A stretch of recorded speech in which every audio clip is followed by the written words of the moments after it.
तो साथियों 14 सितंबर 1989 यहाँ से जो कश्मीरी पंडितों पर अत्याचार की इम्तिहान है उसकी स्टोरी शुरू होती है।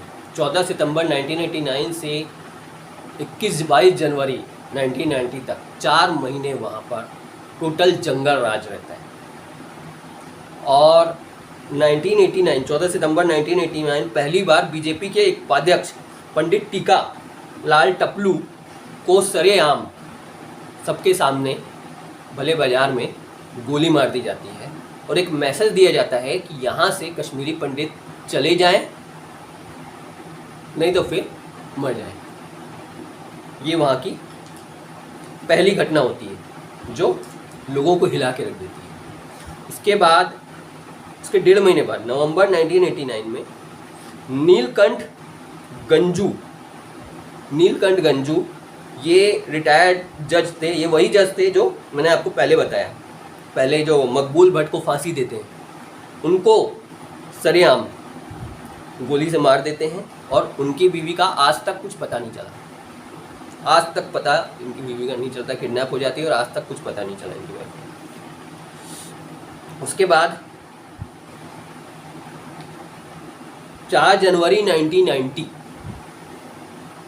उसके करीब 1.5-2 महीने बाद 4 जनवरी 1990 को वहाँ के कश्मीर के लोकल अखबारों में प्रेस विज्ञप्ति पाकिस्तान गवर्नमेंट, ISI गवर्नमेंट और आतंकवादी छपवाते हैं कि यहाँ से कश्मीरी पंडित जल्द से जल्द निकल जाएं, नहीं तो फिर उन्हें मार दिया जाएगा और 26 जनवरी को यहाँ पर पाकिस्तान का झंडा लहराया जाएगा। ये आह्वान आतंकवादियों द्वारा कश्मीर में 4 जनवरी 1989 को 4 जनवरी 1990 को होता है। वहाँ से लोग और ज़्यादा घबराना शुरू करते हैं। वहाँ बहुत सारे इतने मर्डर हुए, इतने लोग को मारे, इतना रेप हुआ महिलाओं का कि उसकी तो कोई गिनती नहीं है, कोई आंकड़ा नहीं है।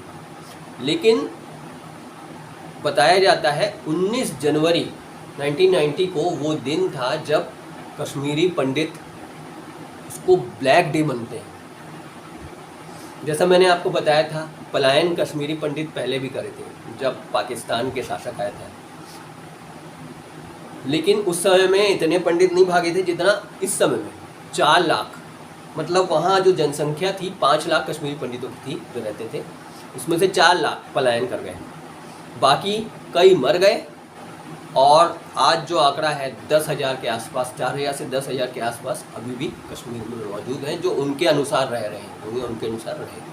वो जिंदा बच गया, उसमें बूढ़े बुजुर्ग हैं और बच्चे तो चले गए, लेकिन बुजुर्ग वो कुछ कर नहीं सकते, तो उनको अपनी प्रॉपर्टी को छोड़ के वो जा नहीं सकते, तो वो बुरे हाल में रह गए। शायद वो भी चले आते। उसके बाद मिलिट्री एक्शन अगर नहीं हुआ था, मिलिट्री एक्शन उसके बाद बहुत बड़ा हुआ 22 जनवरी का। तो मेरी जो आज की स्टोरी है वो तो 21 जनवरी तक की है। तो 19 जनवरी में को काला दिन मानते हैं। उस दिन 4 लाख पलायन करे थे, कुछ जम्मू, कुछ अलग अलग राज्यों में। तो इसमें जिसका सबसे बड़ा हाथ बताया जाता है बिट्टा कराटे। ये वो व्यक्ति है, जब सब ठीक हो गया तब इसको उठा करके जेल में डाल दिया गया। कुछ समय बाद ये छूटा तो इसने एक इंटरव्यू दिया। इंटरव्यू में, न्यूज़ चैनल के इंटरव्यू में जब ये इंटरव्यू देता है, तो इंटरव्यू में इससे जब एक पत्रकार ने पूछा कि आपने ऐसा क्यों किया, तो उसने बोला मैं बाहर से मेरे को फ़ोन आता था, इसने बाकायदा बताया है, और मैं तो मौका पड़ता तो माँ को भाई को भी मार देता, इस्लाम के लिए मैं कुछ भी कर सकता। इस तरह की बातें पाकिस्तान और यहाँ के जो नेता हैं, भारत के जो नेता हैं, जो मुस्लिम नेता हैं, वो लड़कों के दिमाग में भरते हैं। मात्र 14 साल इसकी उम्र थी बिट्टा कराटे की, और ये बंदा 14-15 साल में 40 लोग को मार दिया। जब पत्रकार ने पूछा आप कितने लोग को मारे हो, तो उसने बोला करीब मैं 40 लोग को मारा हूँ, हो सकता है ज़्यादा मारा हूँ, बहुतों का रेप किया है। एक लाइब्रेरियन लड़की थी जिसका 1989 में जिसको उठा लिया गया, 7 दिन जिसका रेप किया गया और उसको मार दिया। तो ये पूरी दुख भरी कहानी। उसके बाद भी जब वहाँ से यहाँ से इनका पलायन होता है, उसके बाद भी कोई भी सरकारें इनके बारे में ना तो सोचती है ना तो कुछ करती है। आज भी कश्मीरी पंडितों का हाल वही है जो पहले था। एक अहम जानकारी आप लोग को देना चाहता हूँ, जो अपने आप को बहुत बड़े एक हिंदू संगठन बोलते हैं, हिंदू नेता बोलते हैं और हिंदू बताते हैं। 1990 में जब वीपी सिंह गवर्नमेंट थी, वीपी सिंह गवर्नमेंट ने 19 जनवरी 1990 के करीब 1 महीना पहले 20 दिसंबर को फारूक अब्दुल्ला ने वहाँ से फारूक अब्दुल्ला वहाँ के सीएम थे, मुख्यमंत्री थे, और वीपी सिंह प्रधानमंत्री थे। तो उन्होंने अपना इस्तीफ़ा दे दिया था।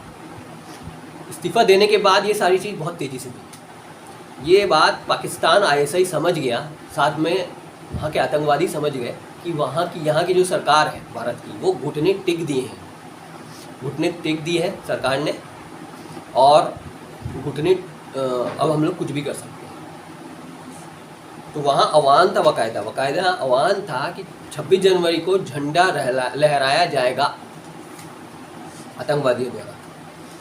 तो उसमें उस वीपी सिंह गवर्नमेंट में बाहर से समर्थन कम्युनिस्ट वामपंथी, जो गरीबों की सरकार अपने आप को गरीबों की पार्टी बताती है, उनका समर्थन था बाहर से।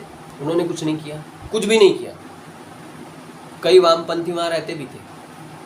और बीजेपी जो अपने आप को सबसे बड़ा हिंदू पार्टी बताती है, उसमें दो लीडर, एक अटल बिहारी वाजपेयी जो बाद में हमारे देश के प्रधानमंत्री बनते हैं, और लाल कृष्ण अडवाणी, ये दोनों संसद में थे और वीपी सिंह के साथ में थे, समर्थन में सरकार थी उनकी, वीपी सिंह की जनता पार्टी थी।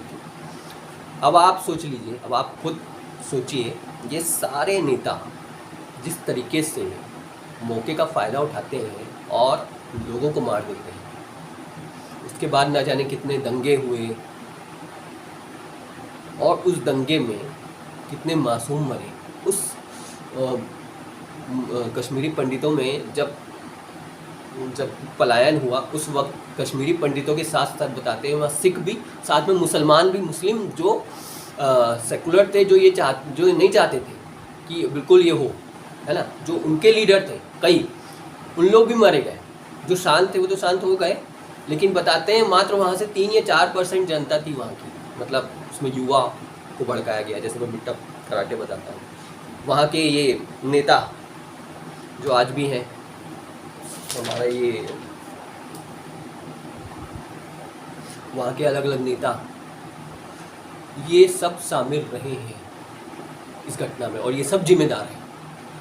पाकिस्तान और ऐसा ही नहीं, वो तो है ही है, उसके साथ साथ हमारी देश की सरकारें, हमारे देश के ठेकेदार जो अपने आप को हिंदू बताते हैं, जो अपने को मुस्लिमों के ठेकेदार बताते हैं, ये सारे जिम्मेदार हैं 1990 में पलायन के। इस स्टोरी को मैं आज अभी यहीं ख़त्म करता हूँ, लेकिन इस पर मैं एक सीरीज़ लाना चाहता हूँ, क्योंकि 1990 के इस वीडियो के लिए मैंने थोड़ा टाइम लगाया, और मैं अलग अलग वीडियोस देखा। मूवी एक रिलीज़ हुई, उस मूवी को भी मैंने देखा। कहीं भी ठीक तरीके से अभी भी पूरा वहाँ का जो इतिहास वो है नहीं, और उसको एक वीडियो में लाना इम्पॉसिबल है। इसलिए मैंने सोचा है कि इसके अलग अलग वीडियोस बनाऊंगा। मैं जो मूवी देखा हूँ, तो मैं मूवी एक अलग नज़रिए से देखा था, और मेरा कोशिश ये रहती है जब मैं मूवी देखूँ तो एक पॉइंट से देखूँ कि वहाँ पर एक इंसानियत का वहाँ पर मर्डर हुआ था, रेप हुआ था महिलाओं का, जो बाद में अलग अलग दंगों में भी हुआ। तो इस तरह की चीज़ें नहीं होनी चाहिए। तो आज की कहानी मैं यहीं ख़त्म करता हूँ, और आगे फिर मैं लेकर के आऊँगा। कश्मीरी पंडित की कहानी आज यहीं ख़त्म होती है। कश्मीरी पंडित पर मैं पूरा एक सीरीज़ बना रहा हूँ, एक हफ्ते में डेली कुछ ना कुछ स्टोरी में लेकर के आता रहूँगा। तो मुझे यहीं इजाज़त दीजिए। नमस्कार।